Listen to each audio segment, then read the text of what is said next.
voice actors if we would do this game, and you'll have to ask May Zadler that question, really, actually. She can answer it for you. Okay. Well, and do you remember going into the Valentino's mansion and recording like an audition or...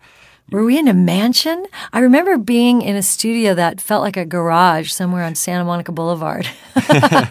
Valentino's old mansion. It was? Mm-hmm. So was it the remake that we did on Santa Monica Boulevard? The remake was in Burbank, yeah. Wow, it's so long ago. How many years ago was it? 10? About 10 years ago. 10 years ago? I mean, a lot of... The auditions were like in a closet.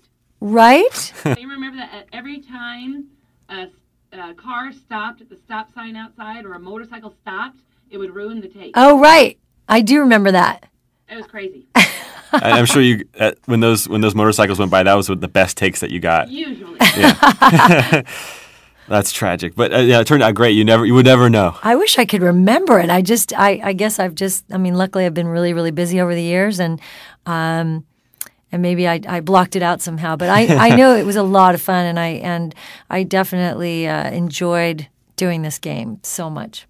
Well, Eskimo 82 from Corvallis, Oregon. Actually, I just spent the Labor Day weekend in Oregon, and it was wonderful. And that's I just a great went to state. Portland, Oregon. When were you there? I was there about 3 weeks ago. No kidding. Yeah, it's beautiful. Summer in Portland and in Oregon. There's amazing. Nothing My beats friends it. live in the wine country, and there are winemakers up there, and it's just absolutely incredible. Yeah. So Eskimo, you've Eskimo and Corvallis. Don't really see Hello, the connection Eskimo. here. Yeah, but his question was, what game have you enjoyed working on the most? I mean, the original in Metal Gear, the remake, the Twin Snakes title, or this one, MGS4. Which have you had most fun doing? Gosh, you know what? They've all been great, and I was thinking at first I was going to say the remake because that's when I first got to actually see who Meryl was, how she turned out, what she looked like, and how I sounded doing her, and it was really incredible watching the bathroom scene where she's looking in the mirror, and I think I'm crying, and it was really dramatic, and for a video game, you rarely get to do that kind of acting, but now that I've been here for the last couple of months and doing this game, I have to say MGS4 is definitely my favorite. Yeah, it's turned out really well, I think. And Chris was just commenting last week when we were talking about MGS4 how many times she's cried over the course of the seven sessions. And a question that came in was, I mean, have you cried at all during the recordings of MGS4? Oh my gosh, I was bawling my head off, and it's funny. I mean, just being here with David Hayter after all these years, and just I mean, it doesn't feel like a video game. It really feels more like a movie in a way, and it has definitely brought tears to my eyes. I'm crying now. Yeah, so Chris, you're not alone. I'm not crying now. Great line. So, question from Mr. Cry from France. Speaking of crying. Exactly. Yeah, Mr. Cry. And speaking of David Hayter, he wants to know if you have how it was to reunite with David Hayter after all these years to come back and perform a game with him. Well, like I said, it was an absolute pleasure, and he's just so good as Solid Snake. Yeah. And his voice, what he's done with the voice and developing the character and taking him to a new level is just unbelievable. I mean, every time I listen to it, I get chills. Look, I have chills. Yeah. And it's not often that you actually get to act with other actors especially on video games. Because they bring in one person at a time. Yeah, they bring in one of us at a time, and I think it was just so crucial to have David and I working together, and I'm so glad they did. And it just, I mean, I don't think any of us have ever been brought back 10 years later to replay a character. I know I haven't, and just working with Chris on this has just been so awesome and really just, I don't know, it's just one of the most special times in my life. Yeah, that's good. I'm glad you knew you were available for this and all this, and everything came together, and all the scheduling worked out. And was it difficult to jump back into the role of Meryl after so many years? That's a question that Randy had. I would say at first I was nervous, and and I think the first day that I was here, I kind of, it's not that I didn't remember, but I know I'm a little bit older for sure, and and I just wasn't quite sure what I was going to do. And the script's pretty thick, and I certainly didn't read the whole script, and I wasn't completely knowing what was going to happen.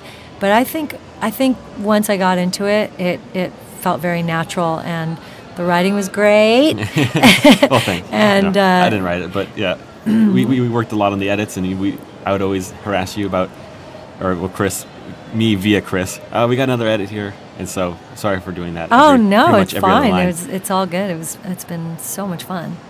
And part of the reason why you didn't know what happened at the end, and how you were just when you first came in for the first few days, and we had you perform, is this was on purpose. We didn't want you to know the end because we kind of wanted this to be a surprise too. Right. And that's not very nice of us in certain respects, but I think we got a really, really sweet perperformance out of Meryl. Thank you so much. And because there is a little bit of innocence at the beginning of the game, because Meryl is she is moving into this new role. She's more of a commander now, and she's got her own unit. But just like 10 years ago, she does have a little bit of a rookie sense to her as well. Like she's still trying to, I don't know. Are you okay? She's finding herself in a way, I think, in this title as well. And that was actually a question from, was it Aksha? Akash. And his question was, or his or her question was, which Meryl do you like best? I mean, do you like the rookie, the green Meryl from MGS1, or the more experienced, more in charge Meryl of MGS4? I liked the first Meryl, just that character. Just like you. She was pretty ballsy for being as green. Yeah, she was. She wasn't taking any flack. And I really liked that. And I, of course, the script in this one is so great, and I'm sure everyone's going to be very surprised, and I certainly won't be giving anything away here.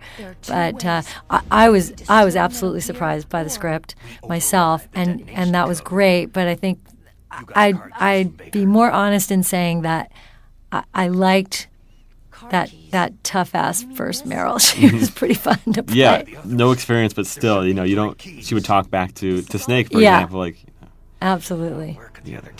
I'm not green, and you had that classic scene when you guys first meet, and I love that scene. Pretty unforgettable, and you've got the safety on. It's pretty sweet. So it was so much fun watching that on YouTube. Yes, yeah, because I'd never seen that. Yeah, it was fun. We would play back a couple scenes when we had a couple, break times and relive some of those. It was a lot of fun. Meryl lives. So what I thought would be kind of fun, and what I've been doing with with Quentin Flynn, who came in to do a podcast, and David Hayter, is that we'd maybe have you do a few lines as MGS4 Meryl. Okay. And I got this in front of you probably. It's the Lalilule line. Lalilulelo. Lalilulelo. Right. And I was wondering if maybe you can do these two lines as the MGS4 Meryl, so to give people kind of a hint of how you're going to sound in the game. I'm happy to try that. Lalilulelo. What are you talking about?